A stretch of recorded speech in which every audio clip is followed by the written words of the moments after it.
Ding dong. Good morning, Cabinet. Hope everyone's well today. I'd like to remind members that this meeting is being webcast live, so please remain seated when you're being called to speak. Remember to turn off your microphone after you're speaking, and I would also ask you to switch off your mobile phones to silent if possible. So we have no public participation today. And can we confirm the minutes of the previous meeting? Yeah, are they up to time? Have we got those? Is everyone in agreement with us? Okay. And I'll move on to declarations of interest. Have you got anyone that's got any declarations of interest today?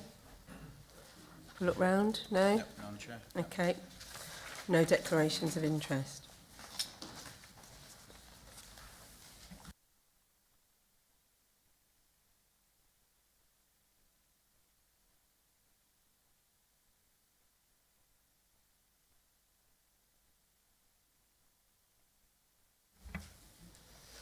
Okay, so we'll move on to agenda item number 4, Get Worcestershire Working. So I'll invite Councillor Amos to introduce the report, please. Thank you, Chair. May I start by thanking the officers, in particular Judy Gibbs, for what I think is a very readable and informative report, and also for the background papers, which I would commend to all members as a most interesting and useful read. A lot of interesting statistics, descriptions of Worcestershire itself, well worth reading, I think. Now, whilst this report may look straightforward, and it is also about an extremely important issue, vital to the government's economic objective of achieving economic growth. So it is a national initiative, but for Worcestershire County Council to implement in its own way. In essence, it's about getting people into work and/or back into work by looking at the two main causes of economic inactivity. Firstly, ill health, and secondly, lack of skills, with an emphasis on, but not exclusively, directed at young people. The white paper talks about the DWP introducing radical reforms to our health and welfare systems for all those out of work or for getting them back into work, something I wholeheartedly support. Let's hope the government does it. This report says how Worcestershire is going to implement these national objectives in our own way. Worcestershire will have a tailored plan addressing our particular needs, working closely with our partners, the regional DWP and NHS, in particular the integrated care boards, in a joined-up way. It's about time we had joined-up government. Using all the resources of central government and Worcestershire County Council together in a multi-agency way means once we have approved today's report, we then need to get the regional DWP and NHS endorsements to take it to central government. So, how is Worcestershire County Council going to do it?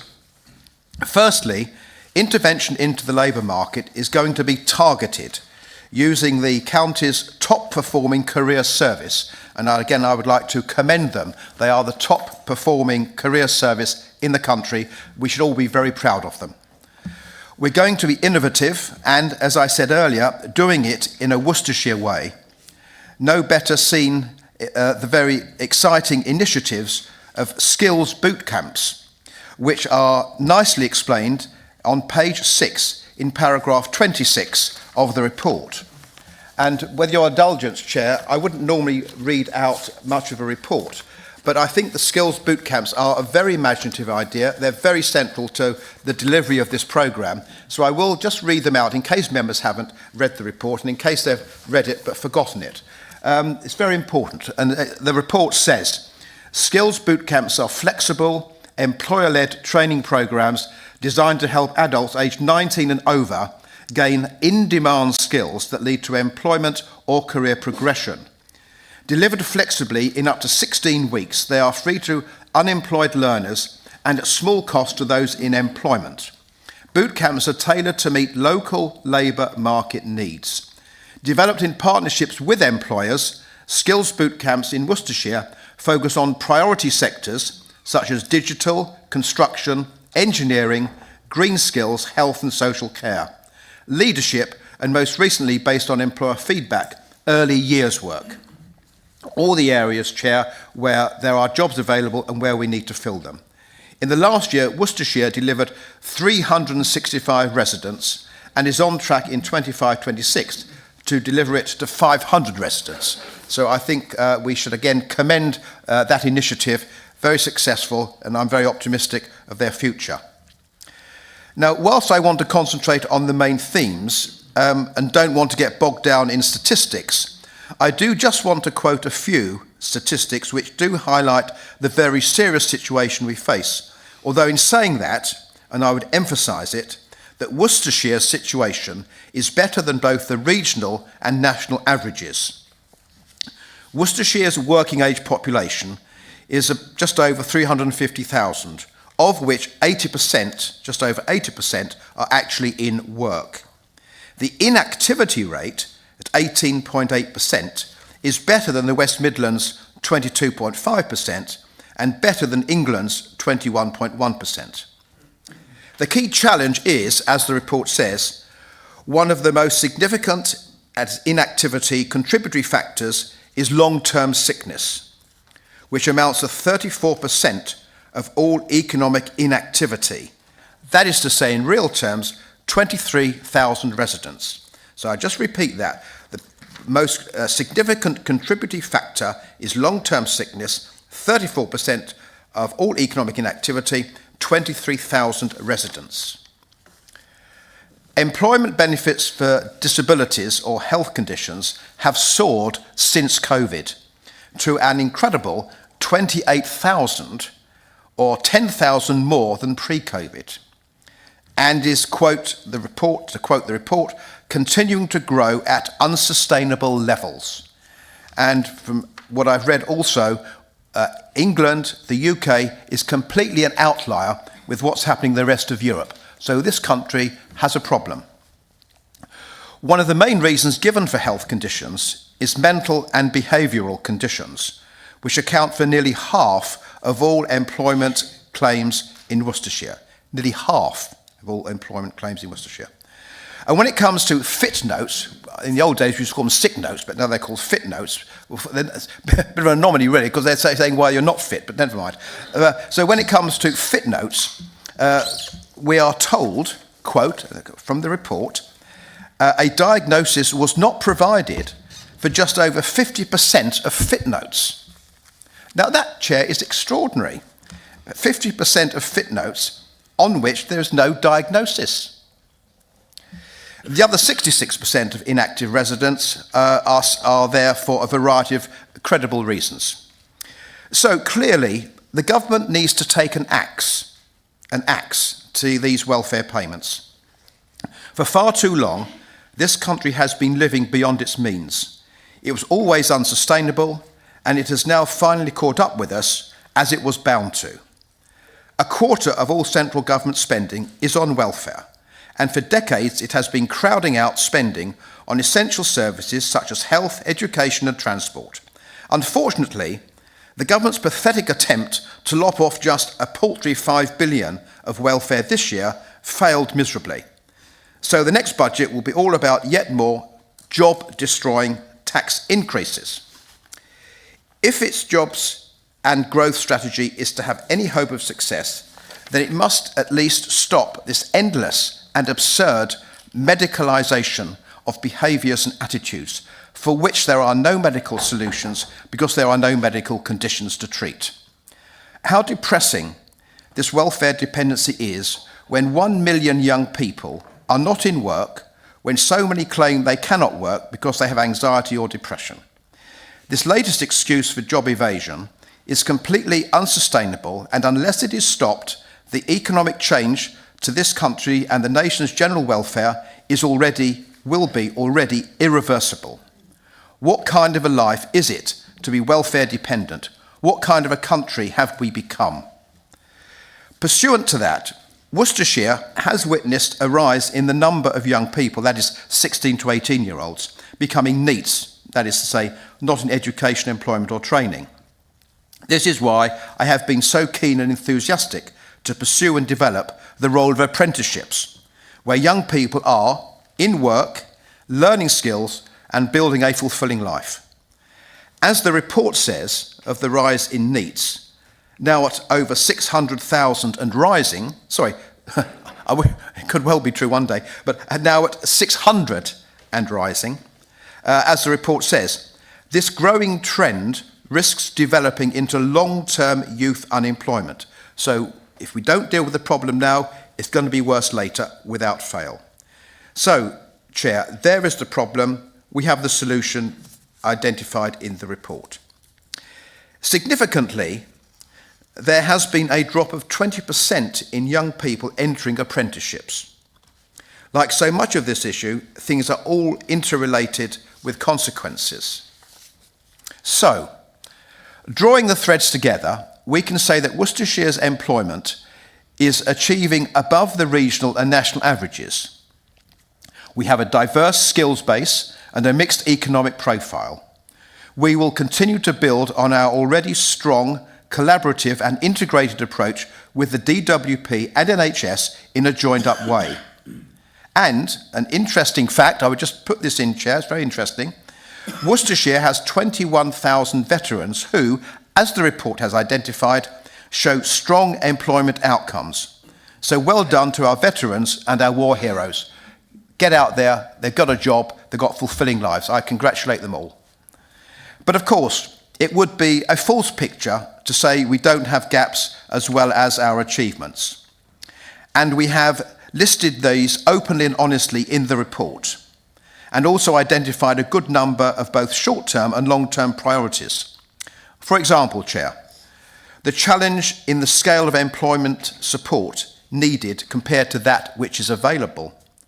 The need for more personalised support, for example, in providing apprenticeships for rural crafts and skills. The government's unfair and discriminatory funding formula.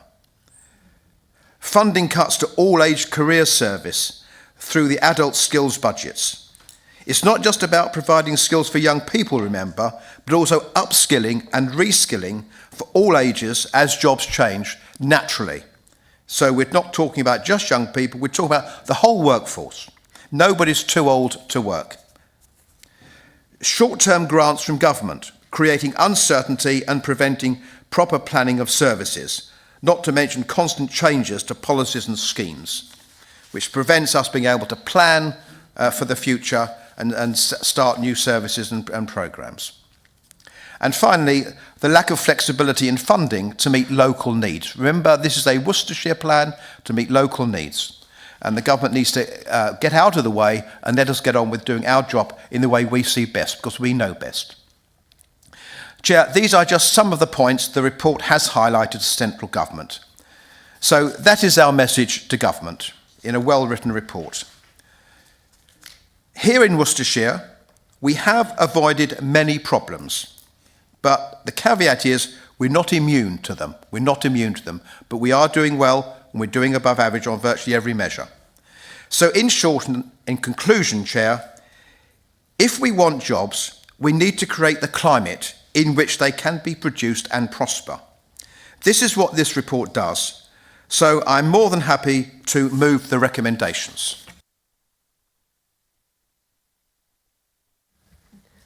Thank you, Councillor Amos, and I second your recommendations.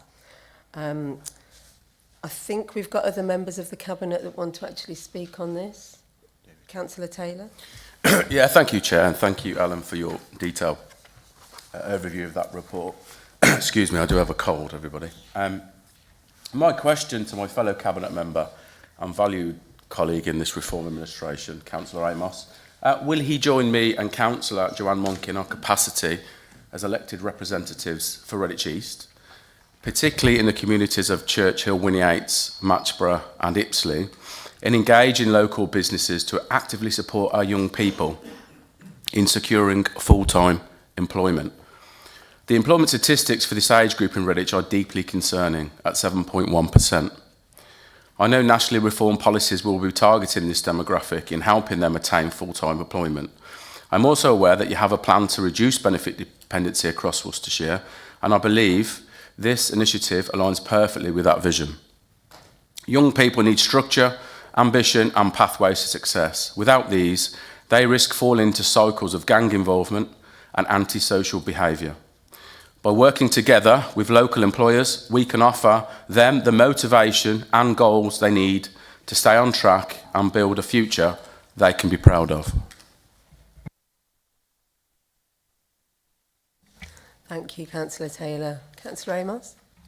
Yeah, thank you, Chair. I must say it's really refreshing to hear comments like that. And I think Councillor Taylor is spot on in describing the situation so accurately in Redditch. And in fact, Chair, without wishing to embarrass you or him, I do commend you both for your personal interest in these matters in your Redditch East division. I fully share your recognition of the need to reduce benefit dependency amongst young people in Worcestershire, as I stated in my introductory remarks, particularly the NEETs, I say, not in education, not in employment, not in training, so goodness knows what they're doing. But when young people are disengaged, they risk falling into unhealthy lifestyles, social isolation, antisocial behaviour and crime.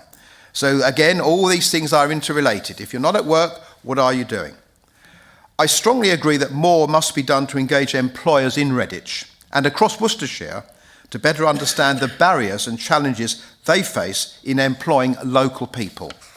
Specifically, the Redditch Youth Hub, which opened in September last year, supported 300 participants in its first year, 88 of whom successfully moved into employment as a result of the support they received.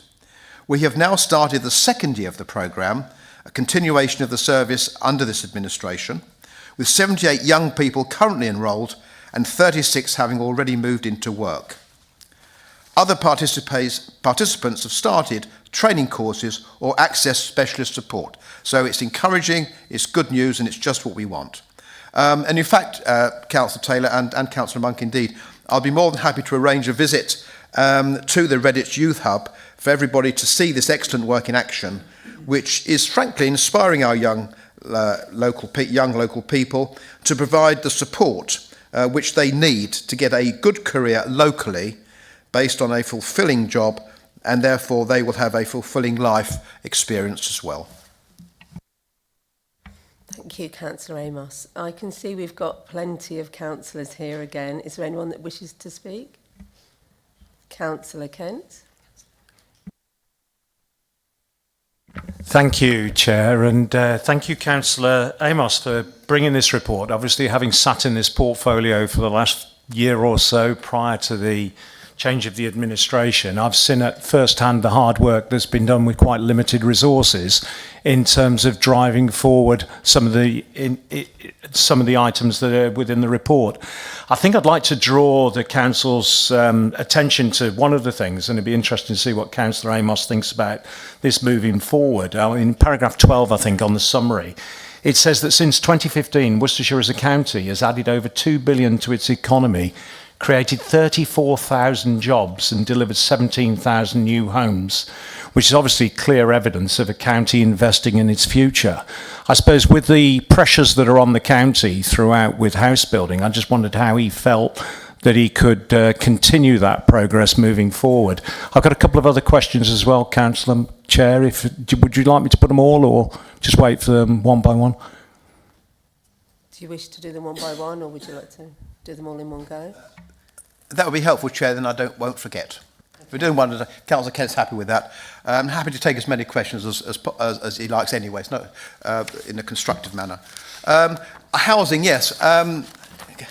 Housing is really not something you can determine yourself. Developers make the decisions whether to build houses or not. My view is that, well, it's not my view, it's the view of any rational person. We need more housing. I think one of the things that we always come up against is the location of them. My preference is for brownfield sites where possible, to leave greenfield sites unless it's essential to build on them. We have to take into account when we're building houses, it's not just the people who want to come in and have a house, you have to take into account the environment, the communities that already live there. And I think too often their wishes are overridden because we need houses. So it's a balance between taking and respecting the communities that live there, their needs and requirements, plus getting more houses built. And this is why I'm so keen on the skills boot camps, because one of the ones that we are pursuing is construction. Because it's all very well wanting houses to be built. The question is, are they going to be local people? And we all know the big developers, they import labour from elsewhere. It's not coming from Worcestershire. So this is why I'm so keen that we have a pool of labour local, so that they can benefit from the house building boom that I think we all want. But I say when house building boom, I do think it needs to be in the right areas. Yeah, thank you for that, Councillor Amos. It was probably more related to the creation of jobs and the investment in the economy, really, from my point of view, I suppose, because looking at what's happened at Worcester Parkway with Worcester 6 in terms of the investment there and the jobs that are created, and also with the potential at Shrub Hill, I had a very ambitious scheme of wanting to see a exhibition stroke conference venue within the engine house and that type of thing. It's understanding if we're going to build these houses, it's obviously where are the jobs going to be created and how are we going to invest in the infrastructure and the need for those jobs. And I was just wondering really what his thoughts on that were as that fits within his portfolio as well. Yes, I thank Councillor Kent for those comments. I think we're actually thinking along exactly the same lines, Councillor Kent. Shrub Hill development is very exciting. And you mentioned the engine house as well. That is, as far as we know and we hope, is going to go ahead. Worcester 6 as well. I think these are very exciting projects and we have got to encourage them. Really, there's not much more I can say because we are committed to them and we're pursuing them. Again, I think it still comes back to the question, and I think if I read it correctly, Councillor Kent, you're saying the jobs that will be building these projects. My concern is that they need to be as local as possible. This is if we're going to develop training schemes for local people, because that's what they're for. Those people then need to get the jobs in these companies that are doing all this construction work. Yeah, thank you for that. I mean, just for example, just within Bromsgrove, with 9,000 to 12,000 houses, you can imagine how many jobs are going to be created. And I think my fear is that we're going to go out with this house building programme and not think about the investment in what we need to actually create the jobs and bring those employers in that are obviously going to be needed. But thank you for your answer. The other one is something that's really been passionate to me all the way through is apprenticeships. I mean, everybody said the story about, you know, from my point of view, in terms of I started off on a YTS scheme back when I first did it in computing, and they didn't even have a computer. So, and my daughter's gone through a really successful apprenticeship scheme whereby Capgem and I have taken her through the degree programme that she's done part-time while working and gone on to get a master's, to the extent that under the age of 30 she's nearly paid her mortgage off. Now, I'm very disappointed to see the decrease in apprenticeships really in terms of down some 20% or whatever across that period. And I think the current government, in terms of the changes they've made to national insurance and everything else, particularly with regard to something that's very important to Worcestershire, which is hospitality, is decimating the ability of young people to get jobs within that area. So I'm wondering what we can do to try and help those hospitalities, those local pubs, those restaurants and everything else that are basically on absolute attack by this Labour government to get an answer, because basically now it's more expensive to employ 2 young people part-time with the same number of hours as it is for somebody experienced. So how do we address that and what can we do to really promote apprenticeships across Worcestershire? Again, thank you, Councillor Kent. I think we're in total agreement on this. Apprenticeships is something I am and will continue to pursue with much vigour and enthusiasm. I think you're absolutely right. I remember, without giving you a history lesson of my biography, but many, many years ago when I was a precocious 25-year-old councillor and chairman of an education committee in London, we had to reform our education system because in those days we had to reduce the number of schools because the birth rate was falling. My solution to this was we have a tripartite system of education. You had the grammar schools, and I fully support grammar schools and always will, and I'm not going to apologise for them. We had grammar schools, we defended those. We had comprehensives. I said, but also we need a different type of school called technical schools. Because for a lot of our youngsters, they're being dragged through watered-down academic courses that do nothing for them. It's a waste of their time, it's a waste of the teacher's time. But those kids often had skills and enthusiasm to do jobs that the schools couldn't provide. And these were the technical skills. I mean, why do we have a shortage of plumbers and electricians and so on? Because the education system is not geared to providing them. And that was a tragedy.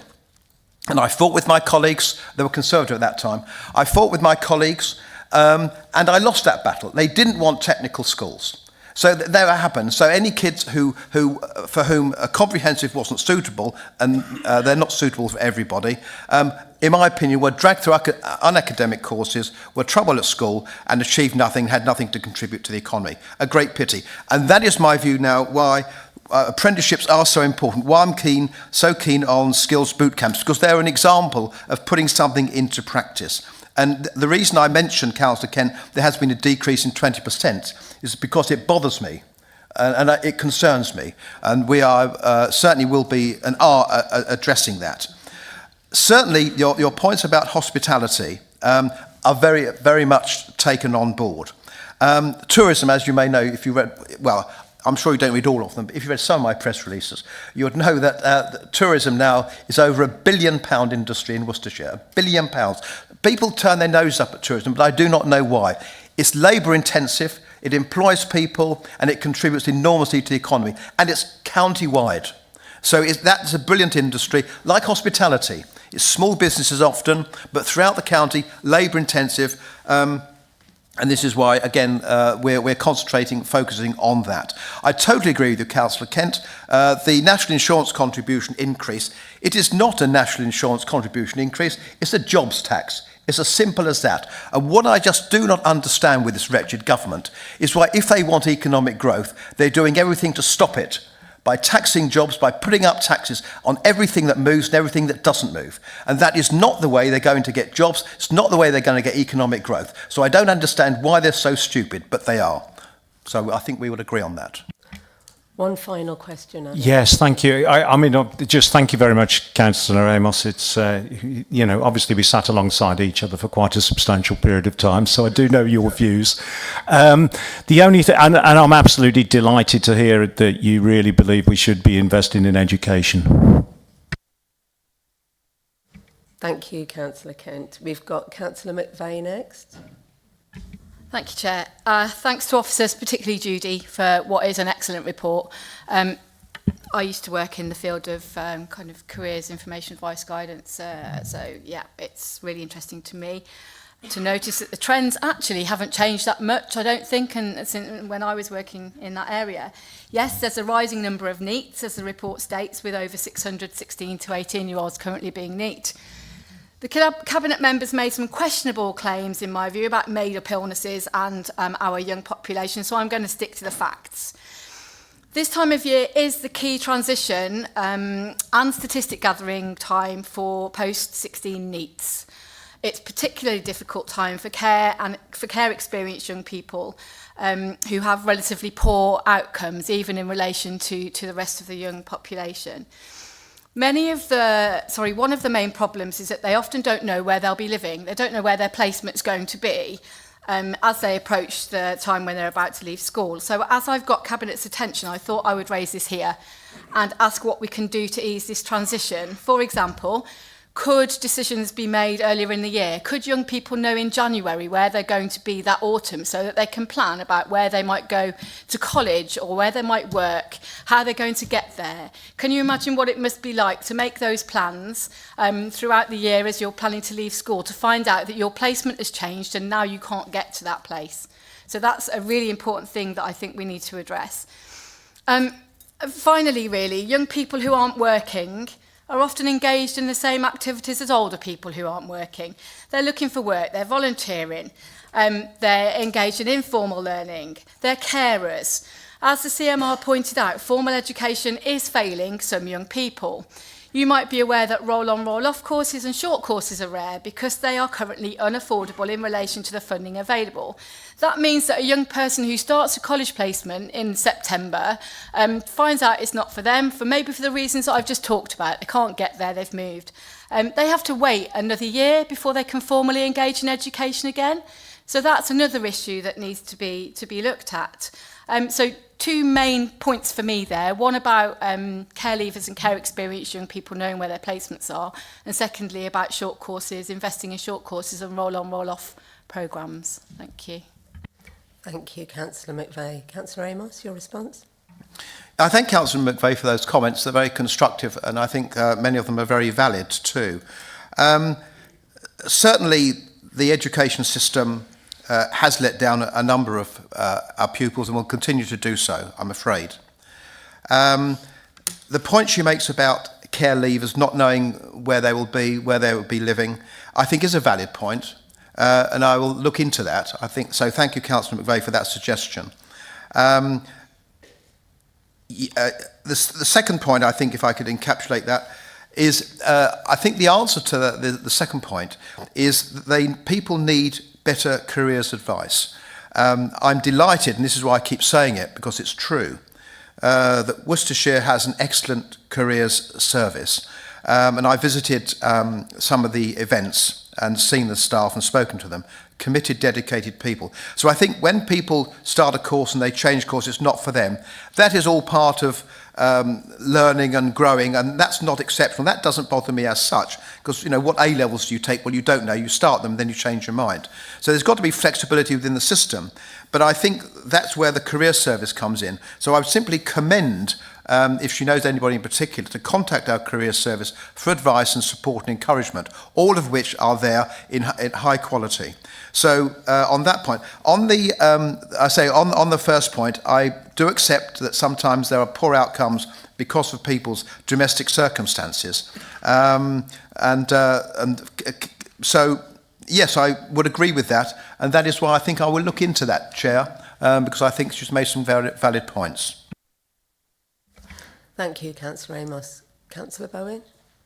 If I could just add my voice to Alan's as CMR for Children and Families, the issue around care leavers, I'd love to look at that with you and let's find some solutions. Okay. Thank you for that. Councillor Hardiman, you're next. Yes, just a very quick question. I mean, again, an excellent report, and Alan is obviously on top of the subject. But the point I just wanted to raise to him, because this will be presumably reported back next year, the crisis in Jaguar Land Rover continues, and I think as the Cabinet Member for the Economy, I think it would be advisable if he had a meeting with Chris Bloor, because obviously the small firm suppliers in the JLR chain take on a lot of our young people, particularly in the Moons Moat area of Redditch. And I think it would be sensible if we had some sort of plan. At the moment, the government is hoping for the best, I would suggest.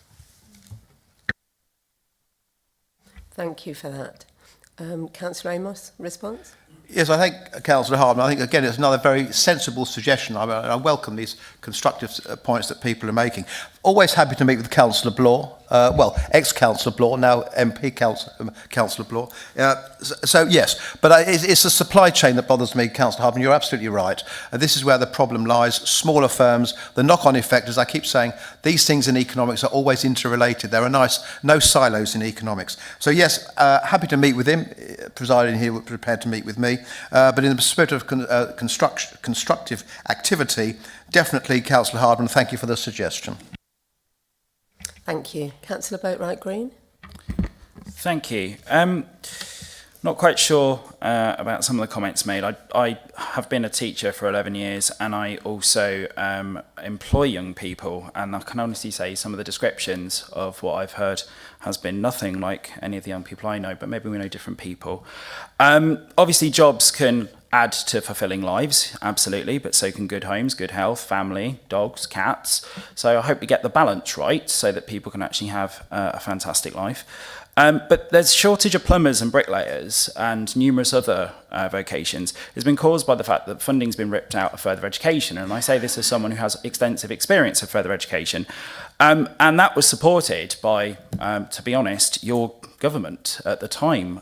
So I'm a bit confused as to where we're going with this one.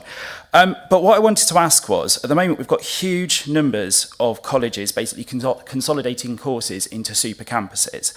We have struggling to get apprentices to this education. And I have to say, I've actually had personal experiences with my own business where we can't get young people to these places to actually go and learn. It's basically that link between where people live, where the apprenticeships are for training, and where their jobs are. And we're adding hours to their week. And so they're travelling around this great county, seeing a lot of our landscape, but not actually learning. How are we actually going to resolve this? Because in the report, there's a lot of discussion of public transport. It's quite high level, though. And I have to say, it does exhibit all of the issues that I believe a lot of colleges were raising back in 2013 when our bus services were ripped apart and 96 services were lost. It seems to be a bit of a hangover from that. So how are we going to address this in a way where businesses, colleges and people feel involved in the process? Because at the moment, I'm saying this as a teacher and a business owner, I don't feel like I'm being listened to in any way, shape or form.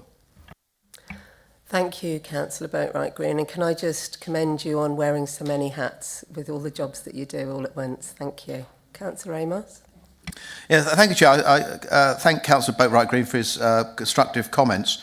It's quite right, of course. Fulfilling lives, it's not just having a job, but I would suspect that for most people that would be part of it. Further education funding is totally right. I think the sector has been starved of resources. The FE sector is really like the technical schools I was talking about earlier. They're a third way, they're a third dimension to the education process. And they've always been looked down on, and they've never been properly funded. And the consequence of that is what we're seeing now. Shortage of skilled people, getting apprenticeships systems up and running. And this is the consequence, I'm afraid, Councillor Boatwright Green, of decades of looking down on technical education, and similarly with FE funding, which I agree has been cut, and we're now getting the consequences of that too. Amalgamating of colleges, I totally agree about Pershore, Evesham and so on. That is probably always going to happen. But the point he makes, Chair, about getting young people to where the training and the apprenticeships are is a very valid one indeed. And this is what we are looking at the moment. This is a difficult one, because obviously to put on a particular apprenticeship course depends. It seems to me the fundamental thing that I've been advised of at the moment is demand. There's got to be a certain minimum level of demand to be able to put on that apprenticeship course. I would like a whole array of new apprenticeship courses in Worcestershire, so people don't have to travel far. That is practically never going to happen. One of the things I'm looking at, is the rural skills one, where again I was told, well, it's all that question of level of demand and getting the right staff in place. They won't be just readily available. But Councillor Boatwright Green is right. We've got to get the young people to where the apprenticeships and the training schemes are. That is a challenge, Councillor Boatwright Green. It's always going to be with us. But we are going to meet that challenge as far as we can. We're not going to hold back. Obviously, the on-demand bus services, Councillor Kent and I set up a few years ago. Councillor Perks knows now they're expanding. And I think this is a way forward, because these are specialist bus services in a way to meet particular needs where there's never going to be a regular, reliable bus service anyway. So that's always going to be a problem. And in fact, I would confirm what Councillor Boatwright Green says about transport. I met some business people a couple of months ago, and I asked them, what sort of things do they look for when they set up a business? What kind of people are they looking for? What kind of skills do they want? Because these are the people who've got to tell us, and it's our job to provide it. And very interestingly, Councillor Boatwright Green, one of the first things they said was exactly what you're asking about, which was transport, getting the young people to the train, to the company concerned. And they gave me an example of one person, a 17-year-old. He was easily the best candidate for them, and he was keen, he was enthusiastic, but he had a problem in getting to his work. They kept him on. They were very flexible because they saw the potential in this young man. Anyway, the good news is that when he was 17, he got a driving licence and drove. So he didn't have to worry about the buses. So that is unfortunate, but he got round that system. And I have to say, Councillor Boatwright Green, as a victim of a disgraceful bus service from First Bus this morning, he has these people have my full sympathy, because it's no point in having a timetable bus service if the bloody buses don't turn up in the first place. So this is why on demand, that's good. But yes, other than that, thanks for the comments. The particular issue about getting young people to the training courses is well taken. The point about FE funding is accepted. We will be moving forward on those issues, Councillor Boatwright Green, I can assure you. Thank you, Councillor Amos. Councillor Perks, you want to jump in on that one? Thank you, Chair. And Councillor Boatwright Green, thank you for your points. I just echo what Councillor Amos has said about the on-demand service, but I'd also just highlight that we have already kicked off a review of the local transport plan across the county, and so the issues that you're identifying are known and have been discussed, and the development of transport hubs to facilitate will be a part of the review. Thank you. Thank you. We've got Councillor Miller. Thank you, Leader, and thank you, Alan, for this presentation. I look forward to a demonstration to see how the involvement with the county and with our small employers are going to come to fruition and support not only words, but is there going to be other support, financial support for our small industries? Apprentices, yes. I went to technical school. I had an apprenticeship. My two boys have had apprenticeships, and both doing very well. I look forward to the technical schools and for that to come to fruition. I hope that we see some plans in the future for a technical school within the county to actually be set up. My grandson has an apprenticeship at the moment with DSG. Finds it very difficult to get out there because it's out at Bransford, and living in Worcester and going to Bransford, it's very awkward. But he's doing it, and he's enjoying it. JLR was mentioned, and within Droitwich, with the Hampton Lovett estate, there's a supplier there for JLR, which obviously are going to be needing some guidance and some help. So we have a very challenging future. But I would ask you, would you consider with me, when you're going to this meeting at Redditch to meet the, what you've said about going to Redditch to meet with people, on the way there, the Ginny Ring Centre, which closed down and now has just reopened up again, a lot of young people lost their jobs there because they were working in a Ginny Ring Centre. Now, there will be more employment and more young people working there, and I'm sure some wisdom and advice for those young people to help them, and also encourage them within the catering industry and develop them in that way. And we've got Webb's Garden Centre, of course, as well, which is an employee, and so we've got lots of these employment places within Worcestershire where young people are employed, but they do find it very difficult to get to their employment. The on-demand buses will help, and I look forward to the on-demand buses reaching my division and opening up in that way. So if you would, when you have your visit, if we could make the route to the Ginny Ring and the Webbs, I would be delighted if you would join us. And of course, we had the Office of Doom, didn't we, when we were both cabinet members? Because every cabinet member that went in that office, and we've got three ex-cabinet members and one cabinet member that's all gone through that office and didn't continue being a cabinet member. But we're not in that building now. We're in another building. So I look forward to working with you and seeing how we can develop and how we can help these small industries. Councillor Amos. Yeah, well, yeah, I think Councillor Miller for his comments. There were a few there, so I'll just respond, if I may, to each of them briefly.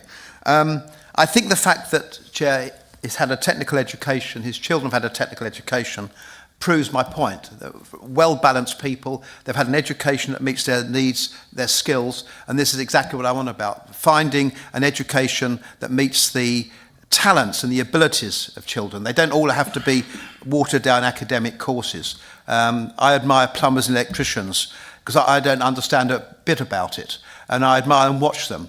And they're actually paid damn sight more than I am anyway, but good luck to them because they've got the skills that society needs. So Tony, I agree on that. Technical school, gosh, as I said, I was fighting that battle some decades ago, but I'm afraid the education establishment was too powerful. But they're needed, I've no doubt, and I will carry on arguing and fighting for them. That argument may now have morphed into the FE sector rather than individual schools. But they're needed, as this is why we've got this report today, because we have people not in work. They haven't got the right skills, and we need to think why that is. Webb's Garden Centre, I'm a frequent visitor there, Councillor Miller, so there won't be any problem in meeting you there. We've got a nice cafe as well. But also I will ask one of the officers to please note that your request that we could meet up when we do the visit. Yes, that would be a pleasure to do that. I think, Chair, they're all the questions that Councillor Miller posed, if I wrote them down correctly. Yep, we've got Councillor Perks in response as well. Thank you, Chair. I just wanted to touch upon Councillor Miller's point of on-demand and coming to your ward. Obviously, all districts and zones will have access to it come January 26, and April is when the integration across the zones will occur. So that will come to your residents. Thank you. Thank you, Councillor Perks. Councillor May. Thank you very much and good morning, everybody. I'd like to start by thanking Judy Gibbs. She's a real asset to this council for the work she does in this area, and this paper is really, really good. Councillor Amos, Bromsgrove On Demand, which is the key role that Councillor Kent and I played in establishing that across Bromsgrove, and I was in on that photograph too, as you will recall, as we went in the car park on the bus. It's really good, but accessibility isn't just about buses, it's about trains as well. In the following paper, in the capital budget, we're looking at not investing £1 million into the accessibility into Bromsgrove Station. Now, we talk about the wider determinants of health and what we're aspiring for our population.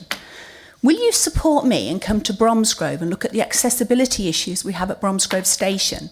And will you help me to lobby the Cabinet to actually reinstate the investment into Bromsgrove Station? If you're completely committed to getting Worcestershire working, you will want to enable people to use all modes of transport and connectivity. And part of that key component will be the investment into Bromsgrove Station. So will you please agree a date when you will come to Bromsgrove and work with me on this?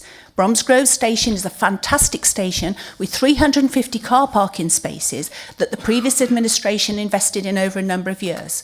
Without the accessibility, it's rather futile to talk about getting Worcestershire working when, as you've said yourself just, many of these people have health issues and need to be enabled to access public transport. Thank you. Councillor Amos. Thank you, Councillor May, for your questions, and the answers yes, yes and yes. First of all, coming to visit and seeing the accessibility at Bromsgrove Station, be more than happy to. But I also will add in a trip to Shrub Hill Station as well, because that is dreadful. At the time I come back with a heavy suitcase onto platform 2, having to go up one lot of stairs, across down another lot of stairs, because there are no lifts there yet. I mean, it's a disgrace. I don't know how they've got away with it for so long, frankly. So that's accessibility for a normal person like me. But, you know, without lifts. So accessibility is essential on all public transport. So I'll happily come along to you and have a look at that. Car parks at Bromsgrove Station. Well, how many times, as Councillor May will know, have I argued for more car parking spaces, because people, not everybody cycles everywhere. We need car parking spaces. We need car parks, car parks, car parks. End of. because people drive. It's as simple as that. I mean, look what happened at Worcestershire Parkway. Oh, well, everybody's going to cycle, aren't they? So they put 32 cycle racks there, most of them empty most of the time, because I use that station. I go and have a look. Virtually all empty. Car parks full, beyond capacity already. So most definitely car parks. But the wider point, yes, public transport is not just about buses, but certainly for the youngsters in Councillor Boatwright-Green's question, it was, I think, essentially buses, but trains, yes. But there's a bigger issue with trains, and that is reliability. There's no point in having a timetable when half the damn trains are cancelled, or they're delayed, or the signal problems, this, that and the other. You know, if it's not GWR, it's West Midlands. They really need to get their act together, these train companies. They're damn useless, some of them. The customer service is appalling. But on accessibility, yes, we'll have a visit. Look forward to seeing their Councillor May. I can't do the date now, but I'll ask my officers to fix one up as soon as possible. Thank you very much, and I really welcome that input from you. The bigger issue here is the Cabinet's decision as well to not upgrade the accessibility. You know, to address congestion in Bromsgrove, you need the cars dropped off at the nearest place that they can, get on the train and have a multimodal shift over to other forms of transport. I absolutely appeal to you to work with me and the Cabinet to get this investment for accessibility into Bromsgrove Station. Because fundamentally without it, we will have further congestion on the road. And you and I need to be shoulder to shoulder to enable that investment to come forward, please. Thank you. Thanks, Chair. Well, I'm always happy to be shoulder to shoulder with Councillor May. But the point of the visit is to exactly look at these issues she's just raised. Happy to do that. Thank you for that, both of you. I'm going to move on to Councillor Perks, but I'd also like to add that it is the responsibility of Network Rail, I would have thought, for part of that anyway. Yeah, thank you, Councillor Amos and Councillor May for the question. The access around Bromsgrove is currently and continues to be under review. At the moment, there is nothing being shown to me that would suggest there are issues around capacity. Worcestershire Hill was also mentioned, and as long-standing local members will recall, and those that previously sat in Cabinet, there was a match funding process in place for Shrub Hill, which was not successful, and therefore there are not the funds available. Thank you. Thank you, Councillor Perks. Councillor McVeigh? Yeah, thank you. Public transport, or lack of it, whether it's buses or trains, is definitely a problem. And I hope that on-demand transport will help. Yesterday, just to give a really recent example, I had to make a last-minute decision to drive to Worcestershire Parkway because the 7:13 London Paddington train was not calling at Malvern. Luckily, I had enough time to be able to make that change. Otherwise, I wouldn't have been able to get to London for a really important meeting that I had to go to. But the CMR has just mentioned cycling, so I think we should take the opportunity to make it safer to cycle to work. I used to cycle to the Fold at Bransford when I worked there. It's not a very safe road to cycle on. And Councillor Miller's comments reminded me of the e-bike to work scheme that we have in the Malvern Hills area, which has had a really positive impact on people's ability to get to work and on their well-being. So could we promote this scheme and look at rolling that out to other areas of the county, please? Councillor Amos? Thank you, Chair. I think that's more a question for Councillor Perks to answer rather than myself. Yeah, thank you, Councillor McVeigh. As I say, the local transport plan has been kicked off, has been for a number of weeks now, and so schemes such as that will be in consideration. I should say as well that those stations that have been mentioned, the review is ongoing.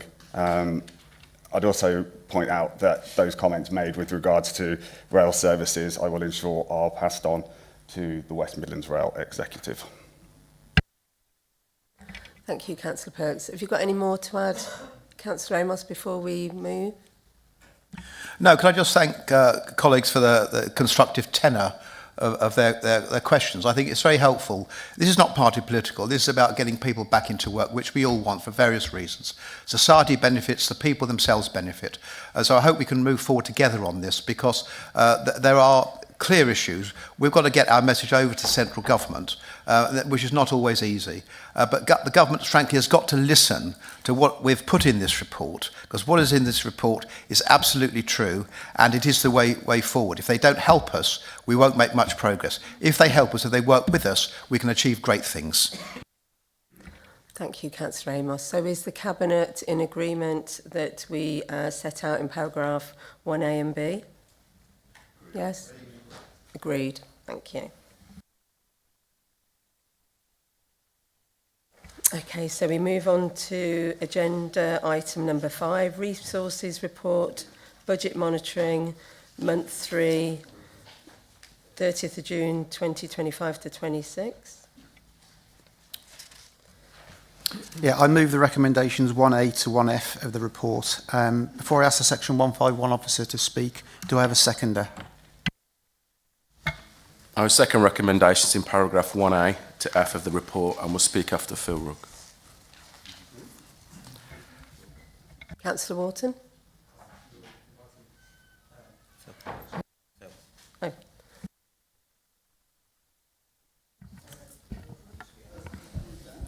Morning, everybody. I'll just give you a brief overview of the report. Obviously, this is the first report of the 25-26 financial year, and all members are aware of the significant pressures this council faces due to adults and children's and homeschool transport in terms of that. We balanced the budget in 25-26 with one-off use of 15 million of reserves and a further 33.6 million of exceptional financial support. Just sent a note round to all members today, just for information, that this year over 10% of councils are in receipt of exceptional financial support, so it's not exceptional really in terms of that. So it shows the fragility of the local government finance system as we speak as at today. And I think one of the areas that did cause issues was the unfunded of national insurance increases and national living wage for particularly the service we buy for children's and adult social care in terms of that. So it is a huge issue for us, and we're not alone in terms of councils facing these upper tier authorities for social care responsibilities, taking these pressures.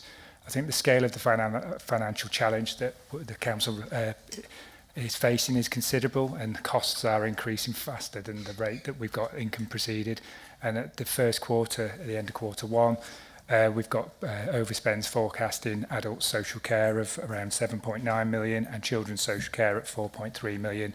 These overspends are being mitigated by forecast underspends in all other services, corporate budgeters, borrowing and the corporate contingency. Directors are working at pace to try and bring these forecast overspends down by the end of the year, because obviously that impacts on our financial position in terms of that. The quarter 1 forecast is we are on a break-even position, obviously drawing down when we do to the end of the financial year of 33.6 exceptional financial support, but we'll be using 11.6 million of reserves and not the 15 million forecast. But obviously the pressure is to make to alleviate the pressure on those reserves in terms of that. In the report, you've got a lot of detailed information with all the services, the demands that are facing all the service areas, so I won't go through that in huge detail, but table 2 of the report shows each service area and the forecast for quarter 3, at the end of June, quarter 1 at the end of June, apologies.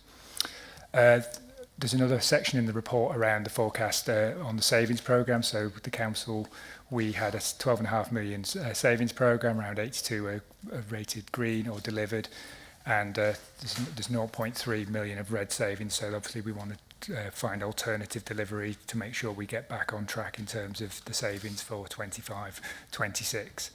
I think when you're looking at our reserve position, so our forecast reserve is going to decrease from 93.7 million at the start of the year to around 70.7, with only 13 million unearmarked deemed for a use of the risk reserve. So that is a fragility in our financial position we're moving forward when we go into 25-26 and 26-27 in terms of that.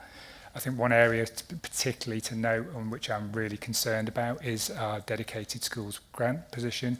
Obviously members will be aware we had a 98 million deficit at the end of last year. There's a forecast of this year of 86.2. There's a 4% increase in the education, health and care plans, and it's just continuing to increase. The forecast deficit by the 31st of March will be around 184 million, which exceeds all the reserves that the council has. We're awaiting the white paper that was meant to be delivered in the autumn, but I've heard now that will be alongside the provisional settlement near the end of December. So policy change is needed from the government and a forecast of how they're going to resolve this issue for the council, because it is a really serious issue for us moving forward. The report also goes on in terms of the overview of the capital programme, in terms of where we're looking at that. So there's been a review of the capital programme, and members will be very aware. Obviously, we're borrowing for revenue purposes of 33.6 million. Capital and revenue are intrinsically linked, so obviously further borrowing is not sustainable in terms of the view. So we need to have a look at the capital programme. So in the report, there's some reductions in schemes that are funded solely by borrowing in terms of that. I think finally from myself, in terms of going forward, essentially we'll be having our external report from our external auditors soon, and one of the recommendations will be that the council does need to work at pace to address the significant budget pressures that we have and reduce our reliance on exceptional financial support, and agree a reserves and replenishment plan. So in summary, the position is really fragile, and we're not alone in terms of that, but I think it is the pressures of adults, children's this year. Previously it was homeschool transport, where we need to work collectively to try and work out and how we get to the council to be a sustainable position. Thank you. Thank you, Phil. Councillor Wharton? Yes, thank you, Phil. I'm not sure if you were reading my notes, actually, because you just said pretty much everything I was going to say. So without going over it all, I think the pertinent points to make here, you've heard your Section 151 officer speak. He's the officer with legal responsibility for finances of the council. Be in no doubt, this is not a political statement I'm going to make. It's a statement of facts. We understand there's going to be people unhappy with the decisions we're taking, but to anyone who has such doubts, read paragraphs 94 to 100 of the report. Listen to what your Section 151 officer has just said. This council is in a financial emergency. Make no mistake about it. And this administration is prepared to take the difficult decisions to get the council back onto track and into a position of financial resilience and stability. And today marks the first step towards that long journey. Thank you, Councillor Wharton. I now invite Councillor Taylor to speak. Thank you, Chair. I fully support the sentiments expressed by Phil, the 151 officer, and Councillor Wharton. The county's financial position is deeply concerning, and in light of this, difficult decisions are unavoidable. We are currently developing a comprehensive plan to improve financial management and prepare for the upcoming budget process. Whilst we remain committed to delivering value to our constituents, this does not preclude us from taking immediate and necessary action. We are currently reassessing several ongoing projects, capital projects, including the Redditch train station redevelopment, which has understandably drawn public attention. Under the previous administration, over £10 million was allocated to this project within the capital plan. At this current time, we do not believe that borrowing, particularly when it entails long-term interest payments, is the most responsible course for taxpayers. As stewards of public funds, we must scrutinise all non-statutory, non-urgent or potentially unnecessary initiatives. These projects should be paused or re-evaluated to ensure they meet our current fiscal priorities and deliver tangible benefits to our communities. The Cabinet, in collaboration with the officers and directors, is actively pursuing opportunities to reduce expenditure wherever feasible. This initiative forms part of an ongoing strategic plan aimed at ensuring financial sustainability and operational efficiency. At this time, I fully endorse the recommendations outlined in points A through to F and remain committed to supporting their implementation. Thank you, Chair. Thank you, Councillor Taylor. Have we got any other Cabinet members wishing to speak? If not, I'll ask if there's any other councillors that wish to speak. Okay, so Councillor Kent first. Thank you, Chair. I don't think anybody disagrees you've got to balance the books. It's just how you do it. and in which way you actually achieve what you want to do. I mean, this paper is like austerity 3 or whatever you want to call it all the way through in terms of who it affects and at what cost. This is a kick in the teeth, basically, I believe, for all the residents of Worcestershire in many different areas. We've already seen, I think, some conflict in terms of investment in train stations and their improvement. And I mean, we've got cuts here to Bromsgrove, Pershore, Rushwick, Alvechurch, Droitwich and Redditch train station. And I think we have to understand, and I think I drew it out in the earlier piece where Councillor Amos was, we were in broad agreement in terms of it. The economic growth of the county has been massive since 2015, and it's from investing in the things like Worcester Parkway and all of those things that we do that drive economic growth. I don't think this report or the cuts that are being put forward in any way balances what economic growth, what house building will be coming forward and what additional revenue there would be there. You look at the education situation. On one side, we can see the pressures with home-to-school transport, yet this cabinet is making decisions to cut education provision and not build schools. That is effectively going to see children spending 1.5 hours a day, possibly, in buses for 7 odd years of their lives. And that is, to me, unacceptable. And I think what you've got to understand and what you've got to do is find a different way. We've got here, and it's the headlines, isn't it? The capital, the debt, whatever else. I would remind everybody that all this interest goes back to the government and then just redistributes it to the councils and everybody else that it spends the money on. But just to give you an indication, borrowing costs on £30 million equates to about £1.2 million a year. Now, looking through this report, I've seen just in adults alone, overspends on section 27 for older people's services of 3.1 million. Well, that's nearly 3 times that figure to service the capital cost. Learning disability services, £4 million overspend. Mental health, £1.1 million overspend. And physical disabilities, another £1 million overspend. This would allow us to run a capital programme 5 or 6 times higher than what we've got at the moment. Now, I get the pressures that there are on adults, children's and home-to-school transport. I've lived through them. They're recent. They're from the 2020s and that period of time in terms of what's gone. And we do need government legislation to address special educational needs and either fund it properly or reform it in a way that delivers more for people locally. But I do believe this capital programme is flawed. Look, if I was an officer, I'm not going to put forward myself on the cutting sword. I mean, just to give you an example, £10 million of capital will be funded by the Chief Executive's package. It's that simple. So don't cut all this for the residents. Don't damage the residents. Look, I'm in the north. I look after Withwell. I drive from brilliant roads and pavements, and my residents absolutely love what we've provided. I go into Birmingham, and it's pothole city. We cannot have the Somme of Birmingham on our roads in Worcestershire. So I implore you, please, I get you've got to balance it. Take it away. Look at staffing changes, look at using artificial intelligence, you look at productivity, look at better use of IT. This has been put forward by officers, I believe, to the Cabinet member in good faith, but it doesn't address the key situation. They've got to take the pain as well. Well, thank you, Councillor Kent. That was a long one.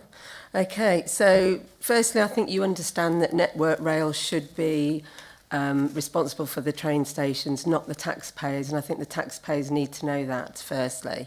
Secondly, I think you should remember that your administration did the same, as you could not withstand the pressure either. And now let's move on to Councillor Wharton to respond. Thank you, Chair. Before I start, just a correction to Councillor Kent. The revenue implications of borrowing 30 million are in excess of £2 million, not £1.2 million, just as a point of clarification. There's a lot to unwrap there, and in a perfect world, I would agree with most of what you're saying, to be honest with you, but we're not in a perfect world. And I noticed you made reference to the importance of balancing the books. It's a pity that your administration didn't follow that advice over the last 14 years, isn't it? Because you didn't, and that's where I'm to make the difference. You did by the use of reserves. So you use your reserves to balance the books. That's playing on words. Playing on words. So you have left us in this position whereby we have got to take really tough decisions. These are the starts of the tough decisions. And you mentioned some of the other revenue costs, like the Chief Executive's package, AI, investment in IT. That work is ongoing at the same time. So we're not just looking at this and this is the answer. There is other work going on, and more difficult decisions will be required further down the road. Thank you, Councillor Wharton. Councillor Bowen? Yes, thank you, Chair. I'd just like to address the issue from Councillor Kent. He mentioned adults and children's services, and he hinted that we should be making staffing cuts. Well, as set out on page 86, where the overspend on children's social care is forecast to be over 4 million. And then on page 87, where you'll see an explanation as to what's driving that. It isn't staffing. Firstly, the first main reason for the overspend in children's services is the number of children placed in external or with external fostering agencies. The second reason is the number of children placed in external residential homes, children's homes. Now, these children should be being cared for by Worcestershire County Council. They are our responsibility, but they're not. Instead, we're subcontracting their care out to these very expensive external providers. It is costing this council over £50 million every year. Now, the impact on the children themselves is that they're often miles and miles from their families, their friends, their community. So it's not just the taxpayer who's being impacted, it's the children themselves. It shouldn't be like this. And for the last 4 months, since I was fortunate enough to be appointed as Cabinet Member for Children and Families, I've been looking at why that is. And while it's true that there is a national shortage of foster carers, in Worcestershire itself, there are actually enough foster carers. And if fostering had been invested in the way that it should have been, we would not be in the financial situation we are in terms of children's services. It became very obvious to me as I looked at the problems in children's social care. This is not about staffing. It's years of underinvestment. Worcestershire foster carers are in part with us, but too many are with external foster carers.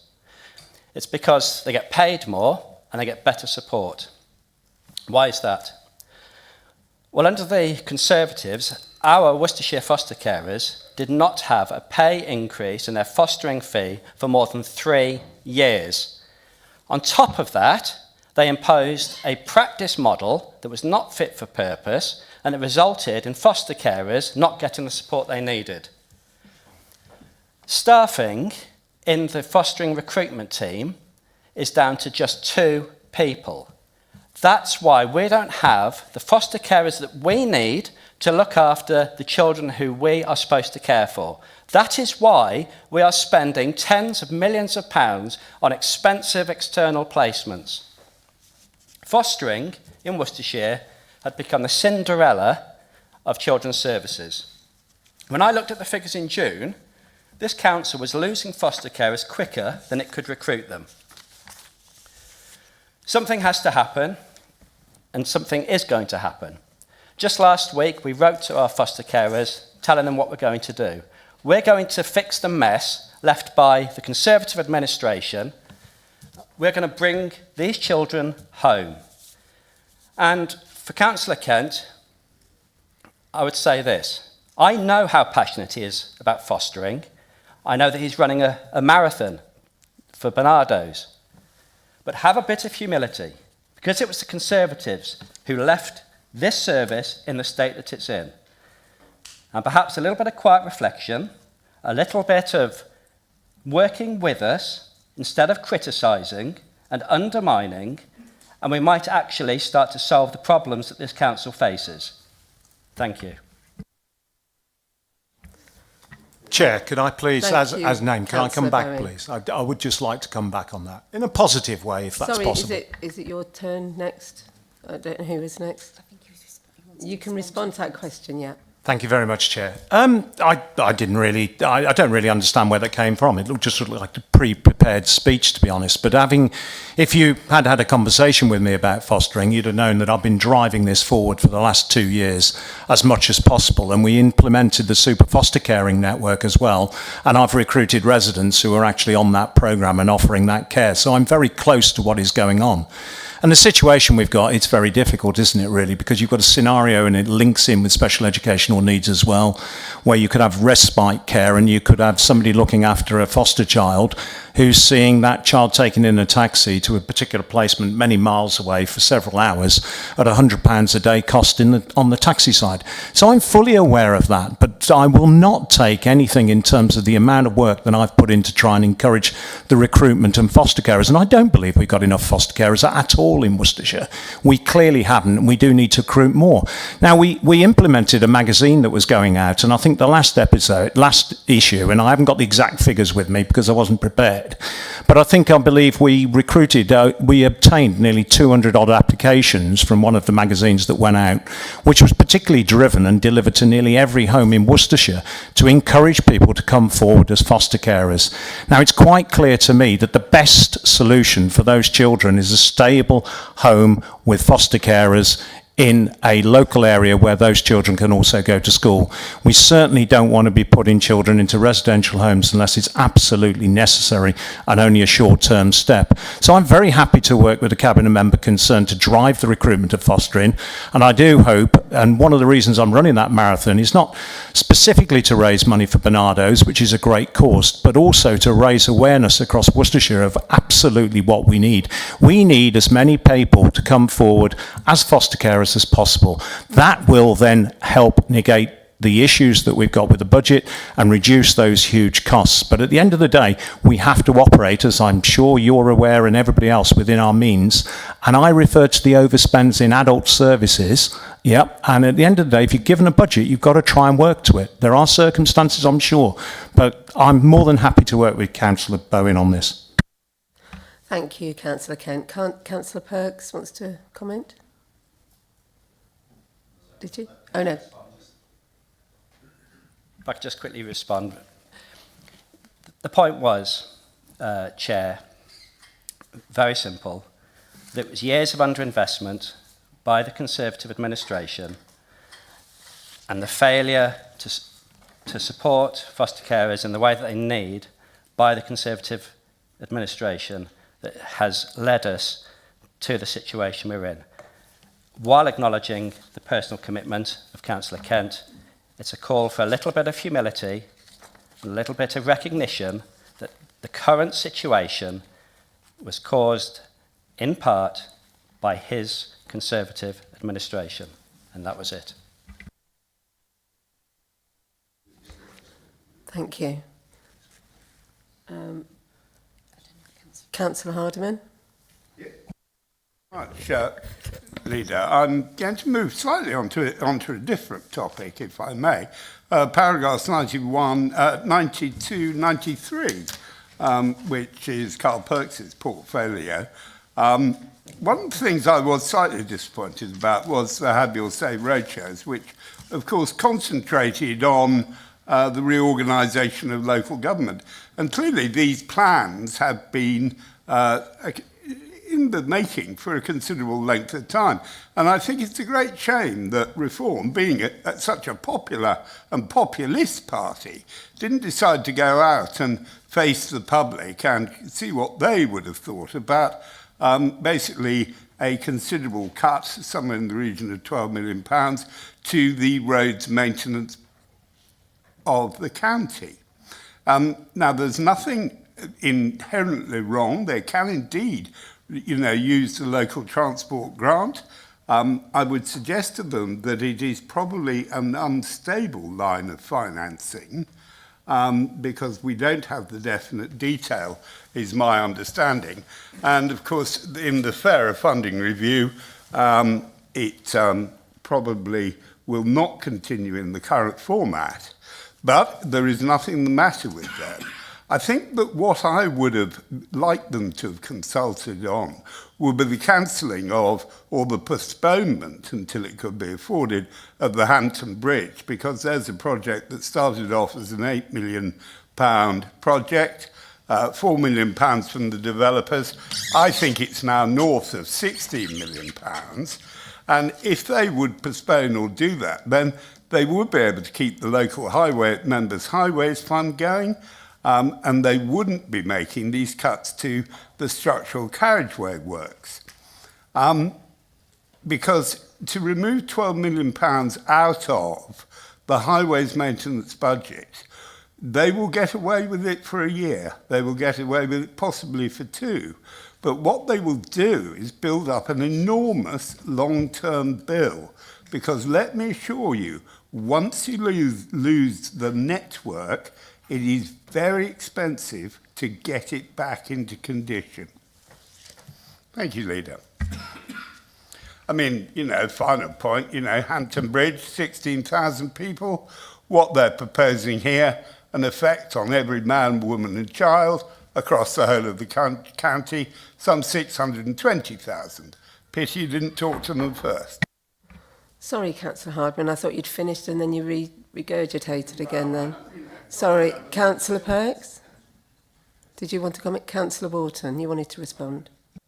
Yeah, thank you, Councillor Hardman. I think most of those points are probably going to be picked up by my colleague to the right. Just on Hampton Bridge, we have looked at stopping this scheme, but there are legal and financial reasons why we can't, some of which probably go into commercial reasons, so can't really explain them in the council chamber, but there are reasons why we can't stop that particular scheme. Thank you, Councillor Wharton. Councillor Perks, you want to respond now? Yes, thank you, Chair. And this is in relation to a number of comments and statements that have been made. You may have seen me writing down, it isn't pre-prepared, it's as a result of the comments made. Balancing the books, that's what they're talking to. Today we've already heard our Section 151 officer advised again against continued borrowing and the very real risk of moving to a position where same said 151 officer will impose a Section 114 notice, at which point none of this matters. Nothing that you say, nothing that I say or do will matter, as central government will step in. That is what is at risk here. Members, both with us today and those not present, have already made statements and comments online that we, Reform, are hurting the party, hurting the residents of Worcestershire. Expenditure by the previous administration in 2 years of over £50 million in reserves to balance the books. They don't speak to this. They speak to the rubber dollars and the secular nature of monies within government. The budget through to March 26 that we adopted has a further £23 million in lost financial reserves. The quality of our roads has been mentioned, and what was delivered by the last administration, absolutely. That is what was delivered. At the cost, and the very real-world cost of other portfolios, votes were bought, and the condition of the roads and vanity projects such as Keepax Bridge. The legacy of Hampton Bridge has been brought up. The contract approved by the previous administration legally binds us to providing a bridge. What does that mean? That means today that a revenue impact of £16 million would hit our debts, and that's due to the thanks to the previous administration. The people of Worcester evidently saw through all of this, and I thank that same previous administration for their efforts that have led to this administration being here today. Needless of the choices and decisions that we need to make. Thank you, Councillor Perks. We'll move on to Councillor Jenkins now. Thank you, Chair. Hello, everyone in Cabinet. My concerns have been voiced already largely, but it's all around the cuts to capital investment. I think some of the choices made are very short-termist and don't really make a major impact on our revenue. I mean, the first topic today we were discussing Get Worcestershire Working, and Councillor May's already mentioned that the fact that we're struggling to get people to go to work, training, etc. If we're not investing in places like, it seems to be nearly all the cuts around our train stations. You know, we should be investing in these. These are, a lot of them are long overdue investment. And also mentioned earlier about the dangers of underinvestment was mentioned in relation to fostering. But yeah, there's dangers of underinvestment everywhere. So I think we really need to be investing in public transport, and that includes our railways. And why did Redditch station become a topic that we want to invest in? And looking at the papers for when it was raised, it was about improving connectivity, the railway stations, town centre, bus, taxi, etc., active travel, more getting people away from driving by the private car. I know some councillors love the car, but actually the car leads to huge congestion issues and poor quality. We want to improve air quality in those areas. We know from public health, air quality is a huge detrimental factor on public health. And my question was going to be how much revenue was going to be saved from saving that 30 million. It's only 2 million is the answer, supposedly. So it is actually quite a small amount for something that would create huge improvements across the county, including Shrub Hill and Worcester, but elsewhere in the county. So I really think maybe there needs to be a rethink about this strategy of being so short-term when you could maybe find other savings. Thank you. Thank you, Councillor Jenkins. Councillor Wharton? Yes, thank you, Councillor Jenkins. You used the word short-termism, and I would absolutely agree with you. But we have a short-term emergency, and that's why we're taking these hard, very difficult decisions right now and as soon as possible. You're right, they're short-term decisions, but they're short-term decisions for a reason. You mentioned only £2 million, as if it's just spare change you find around the back of the... £2 million is a lot of money, when 75 to 80% of the council's net budget is statutory. So that £2 million is out of a relatively small amount of money. So in percentage terms, it's a lot more than £2 million sounds. We're looking at overall savings of 20 to 25 million pounds. That's 10% of those savings. So whilst it might not sound a lot of money with a £1 billion organisation, £2 million is a lot of money. Thank you, Councillor Wharton. I tend to agree with you. £2 million is a lot of money to people who are taxpayers and not probably a lot of the councillors sat here. Councillor McVeigh? Thank you. Firstly, some news that I think will be welcomed in terms of some of the high spend areas, especially given comments around children's services this morning.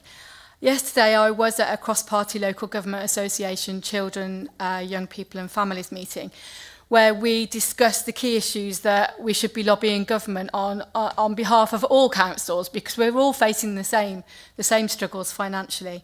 So I'm really pleased to report that in relation to the dedicated schools grants deficit referred to by Phil earlier specifically, the LGA are lobbying to have this debt cancelled. Now, I'm not saying it's a magic wand and it might come too late for us, but at least they're trying to get that issue looked at by government rather urgently. In addition to this, we are all too aware that the costs of children's social care are rocketing, as Justin mentioned. So the LGA is lobbying government to cap costs, as they do at the moment with adult social care, which I think would make a really big difference. So a little bit of, a chink of light, if you might say, but, it might come too late for us, who knows. But I just thought I would update you, given the fact that I was at that meeting and having those discussions yesterday. I've got a couple of questions. Is that okay, Chair? So the first one, I might have missed it, but I didn't see any mention of a funding contribution to the Tenbury Wells flood alleviation scheme in Appendix 4. I'm sure we're all aware that it's my former hometown and it's facing existential threat due to climate emergency and the river's water courses and streams around. So what are we doing to save it, or have we sold the population down the river? Sorry, that's an unfortunate phrase.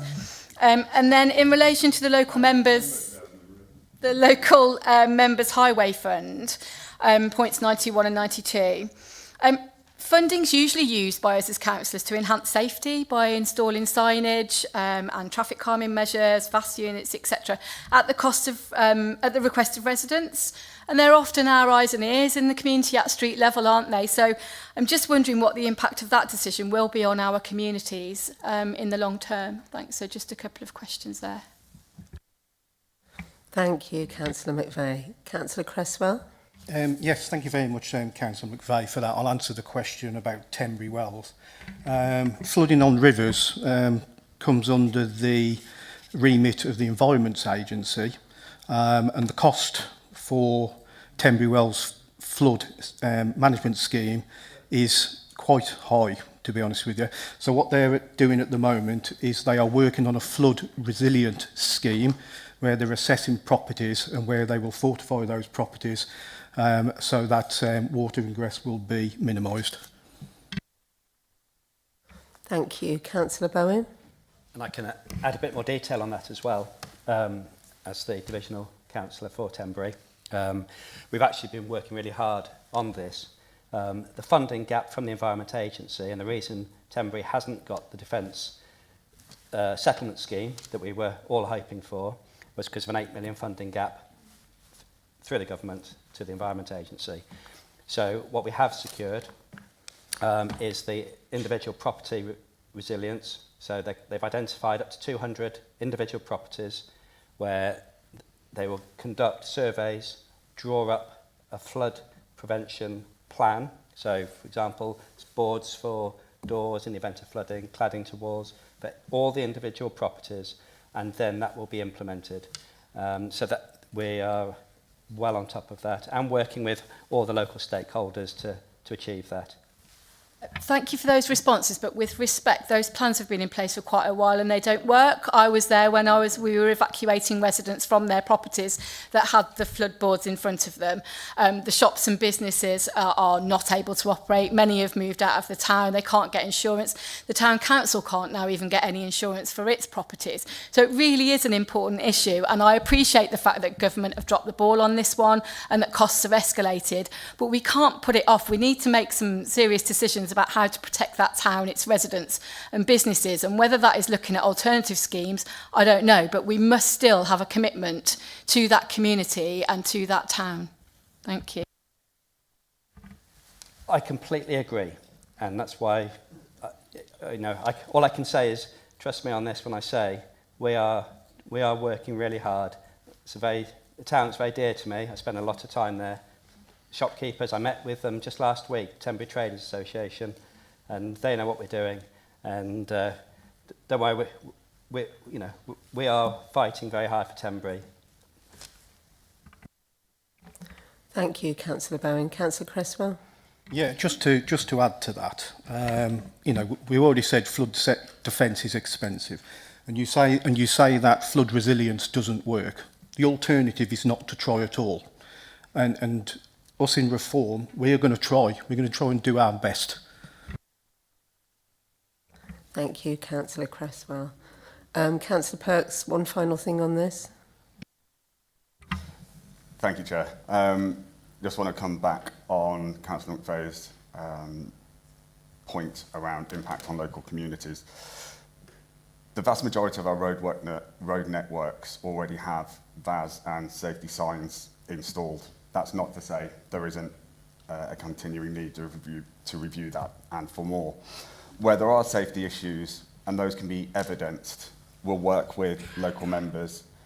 Community safety is paramount for me, and I'm sure the Cabinet will agree with me in that.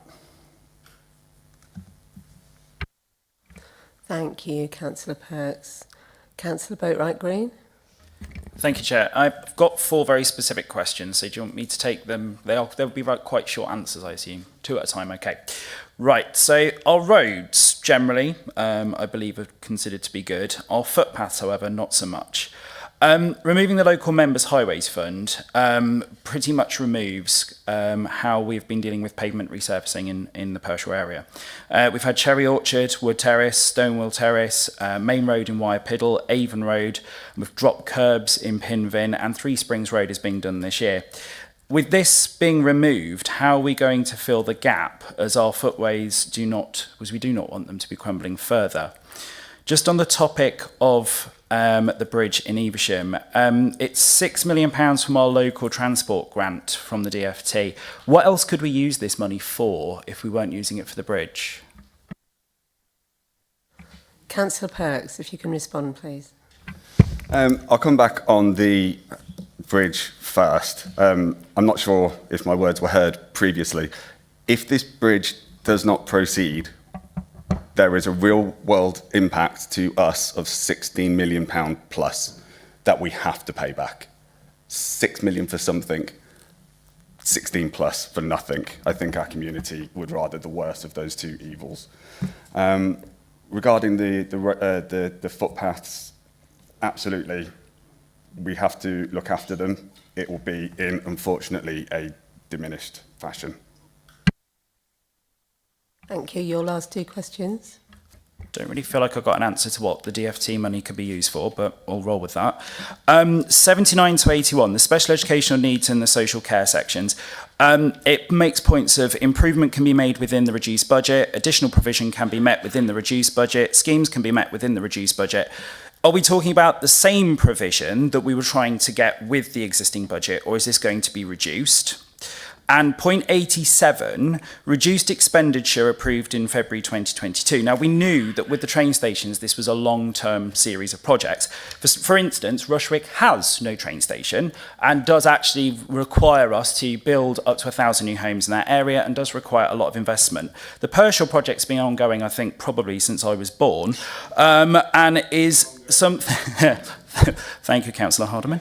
And there's also long-term projects that we're kind of having to deal with here for residents. This isn't money we're going to spend right here, right now. These are projects that actually will be developing over time. So is this really removing money, or is this really just removing ambition over time? Can Councillor Wharton answer first? No. Please? Okay. No. Go on, Councillor Foster. Question one. Thank you, Councillor Boatwright Green. I've got the name correct today. Paras 79 to 80. Yes, I can assure you it is exactly the same provision. There's an ongoing review of capital requirements to meet sufficiency and send demand. And in that, it was found that only 28 million of the 30 million is needed to meet these requirements. Councillor Wharton. Oh, are you can, okay. Councillor Boatwright Green. On. I would really like to push back on the local transport grant here. What could that 6 million have been used for? I'm not asking a case of we're using it because there's nothing else it could be used for. What I'd like to know is what could that 6 million have been used for? And is this a good use of that £6 million? Because if we have to invest it, because we do have a contract that the Conservatives have kind of tied us into, I want to know what that £6 million could have been used for, because it might be a case where actually we do have to invest £6 million into that bridge because we're stuck, and we can use that £6 million for other better things. So what I'd actually like to know is a list, if possible, of what that money could have been used for, because that's £6 million we're putting into a bridge in one very specific location where most people won't use it. And if we're talking about removing £6 million from lots of other projects across the county, I have real issues with that. Thank you, Councillor Boatwright Green. I think Councillor Perks answered that question, but Councillor Wharton's going to step in on this now. Yeah, sure. I mean, I hear the question you're asking, Councillor Boatwright Green.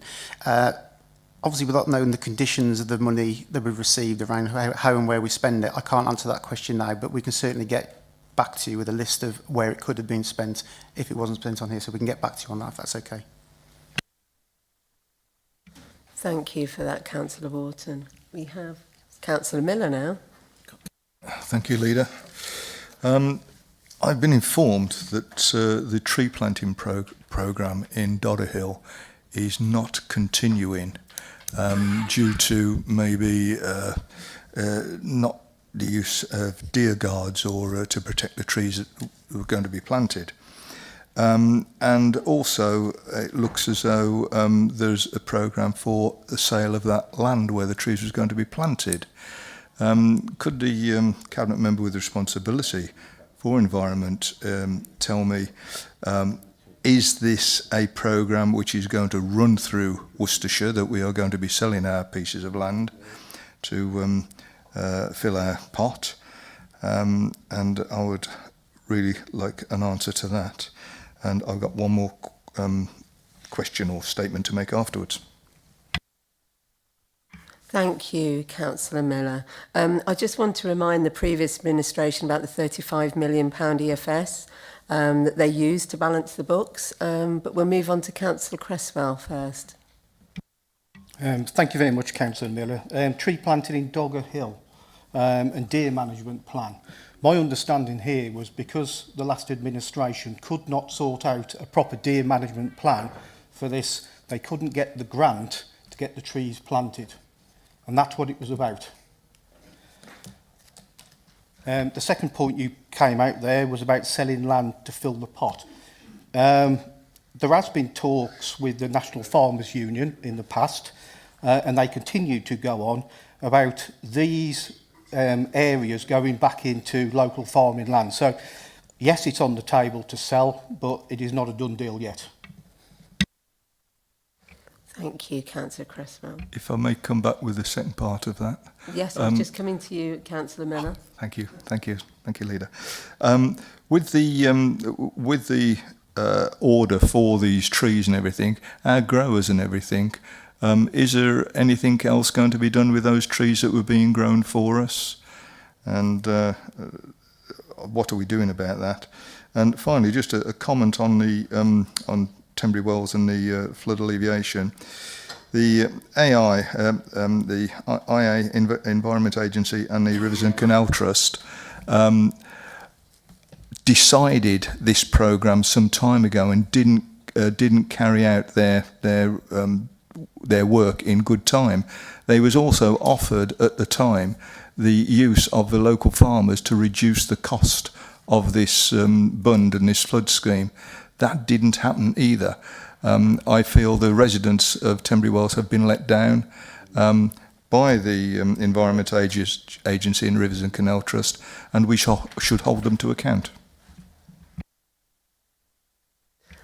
Councillor Bowen, did you want to jump in on that? I was going to say, I completely agree, and we are, and both myself and Councillor Cresswell have been having significant conversations with them in terms of making sure that they carry out their legal responsibilities. So, totally agree. Councillor Cresswell, have you got a response? Yeah, with regard to the trees, I'll have to come back to you with an answer on that because I don't have an answer here at the moment. Thank you for that. Councillor May, you have a question. Yes, thank you very much, Chairman.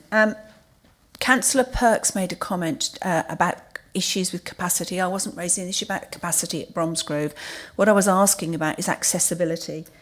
So we've been in the process of building 1,780 homes. That business case was predicated with the support of Worcestershire County Council Highways on using the station as the access point for multimodal shift in transport.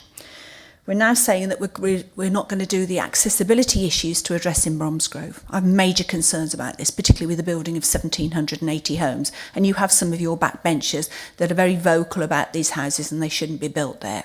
I will be very vocal now around the fact that you are cutting our accessibility to that station. Can I ask you a question, please? You talk a lot about cuts. I don't get a feeling there's a vision. What's your plan for Worcestershire? You owe it to the 610,000 residents to come up with a plan that enables them to have better outcomes in their lives.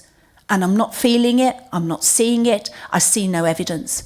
And you've been here now for 5 months. And I see no evidence to any plan making other than it's cut, cut, cut. And you bring Doge in, and you have the audacity to talk to us and point fingers about spending money when you spend £140 on a lunch. It's not even the cost of the lunch, it's the principle. It is the principle. We faced massive challenges in the last administration with national insurance, increasing national wage costs, and 72.5% of the budget going on 2.5% of the population. Not one of us in the chamber, cross-party, didn't look at things and think this is a challenge. But I think I'm sick of hearing a retrospective view now, and I want some positive actions. You talk about working together for the right outcomes. We're all up for that. People are at the centre of this, and you have a responsibility for these 610,000 lives. So please stop looking retrospectively. Can we be supplied with a plan that the County Council is working to? And when can we expect it? Thank you. Thank you, Councillor May. I hope you feel better now. What I would like to say regarding the Doges... Excuse me, I take exception to that comment. No, I'm just I think that was really rather rude. As the chairman and leader of this council, I hope you feel better. I am very concerned. I Yes, speak we on all behalf are. of 10,000 residents in the Clent Hills division. Councillor May, please be, be a bit more, conservative like you are, please.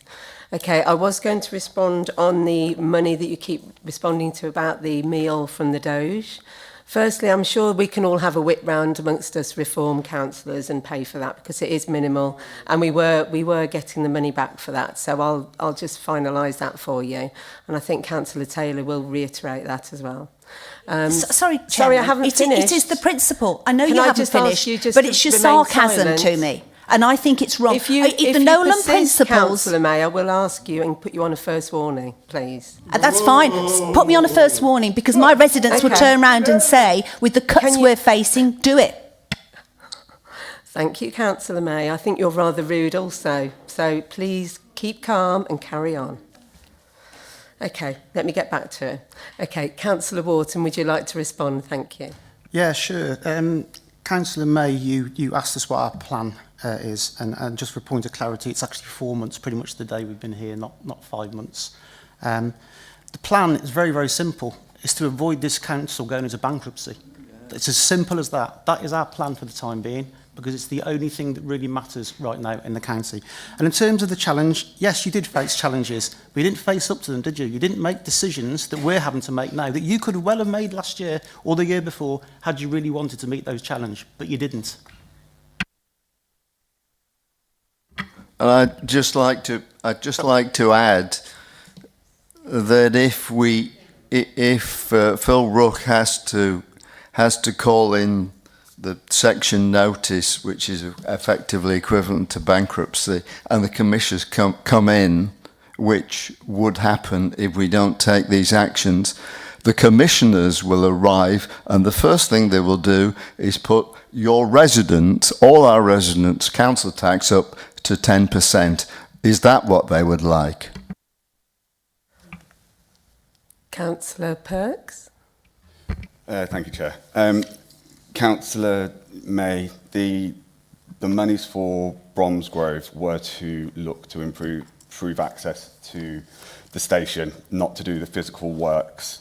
That being said, as I mentioned before, we have kicked off the review of the local transport plan, and I'm more than happy to come and work with you and visit with Councillor Amos.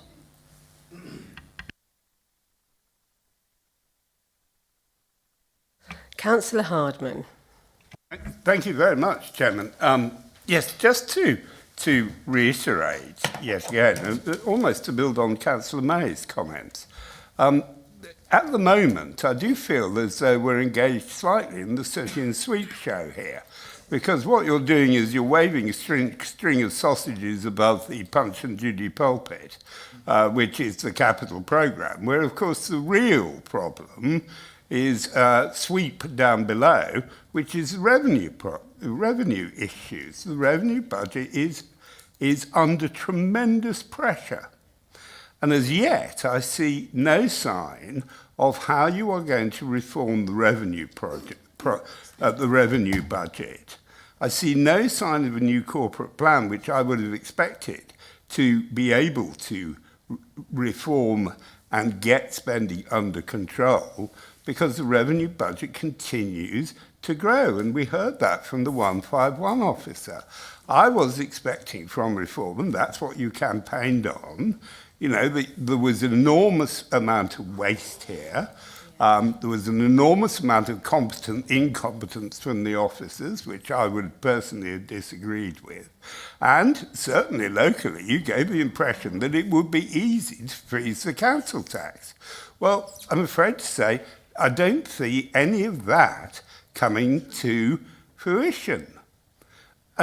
But I don't see any sign of how you're going to address this problem in the short, the medium, or the long term.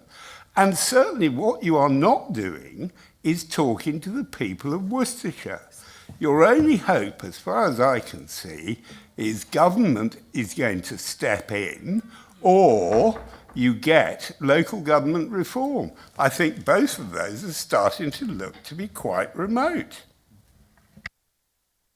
Thank you, Councillor Hardman. Councillor Wharton. Yes, thank you, Councillor Hardman. You keep coming back to this issue of capital and revenue. Can I just assure you, I fundamentally understand the difference between capital and revenue.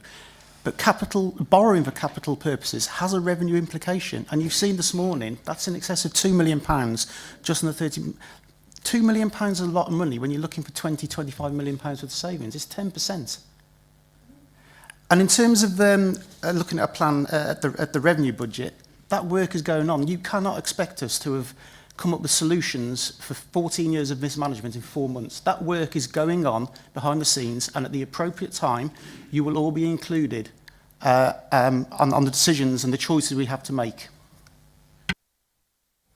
Councillor Bowen, you're the final comment. Thank you. Thank you, Chair. And I was just to add to Councillor Wharton's comment, the plans are coming, and I talked earlier about the underlying cause of the Children's Services revenue deficit. In just a few short weeks, if my council colleagues are patient, they will hear of a transformation to fix fostering once and for all in a way that should have been done many years ago. I can't do it today, unfortunately, because there's a small matter of a by-election and I have to comply with the law. But in just a few short weeks, one of many plans that this Reform Cabinet have got coming will be unveiled that will address many of the underlying problems caused by the previous administration. Thank you. Thank you, Councillor Bowen. Final one to Councillor Taylor. Thank you. Look, it's good to see passion from Councillor May and Councillor Hardman. I think we all agree the situation we're in isn't easy. I don't think anybody would maybe would like to be sat well. Maybe they would be.